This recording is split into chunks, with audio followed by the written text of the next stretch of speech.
almost 30 years for standing up for what you believe. Would you continue to stand up for what you think is right, or would you give up? Imagine someone in prison for so long trying to stand up for his own rights, and once he was released from prison, he wasn't full of anger or hatred, but forgiveness. When we face challenges and get setbacks in our life, many of us tend to give up, but Nelson Mandela faced it with strength and with patience. I'm sure we all value freedom and equal opportunities. Mandela represents the struggles faced by many people around the world for basic human rights. I became interested in Mandela after learning about him in school and did further research on his journey and his achievements. Mandela's courage and perseverance inspires me to push through my own personal challenges. First, I will discuss about his early life and achievements, and then I'll share how I intend to apply his courage and perseverance into my daily life. According to the Nelson Mandela Foundation, Rolihlahla Nelson Mandela was born on July 18, 1918, into the Madiba clan in Mvezo, which is a small village in South Africa. And according to Encyclopedia, young Nelson decided to be a lawyer shortly after his father passed away.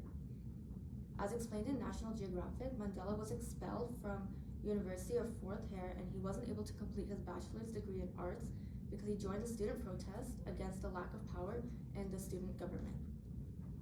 Mandela showed his courage early on by standing up against apartheid, even though it costed him his education. He believed it was more important to fight for his rights and justice rather than stay silent.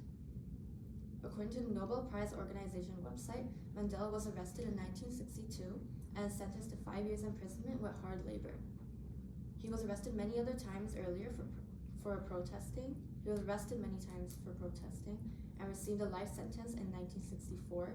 He spent 27 years imprisoned before F.W. de Klerk, which was the president at the time, released him early. Even though he was released after nearly 3 decades, he never abandoned his vision of a democratic South Africa that was apartheid-free, and he was never angry or sought revenge on the people who imprisoned him. Instead, he worked with the president to unite South Africa and bring an end to apartheid. Just as Mandela has showed courage and perseverance throughout his life, I plan to bring those same qualities into my day-to-day life, taking small steps at a time. I admire his courage to speak up for what he believes is right, even though it costed him years of his life. And there are many times where I struggle to speak up or stand up for myself, but I'm learning to become more confident when I face my challenges. For example, during class discussions, I try to share my opinion rather than staying silent and simply listening to my peers. Even though I feel anxious about speaking up, I remind myself that small steps towards courage build confidence over time. Mandela never gave up on his vision on an apartheid-free South Africa, despite being in prison for nearly 3 decades. It reminds me to keep going even though things may seem tough. Specifically academically, in my personal life, when schoolwork feels overwhelming and I want to procrastinate, I push myself to persevere. Like when I fall behind in class, I push myself to finish the work instead of giving up. Even though the progress seems slow, I remind myself that consistency and effort leads to success, as it did for Mandela.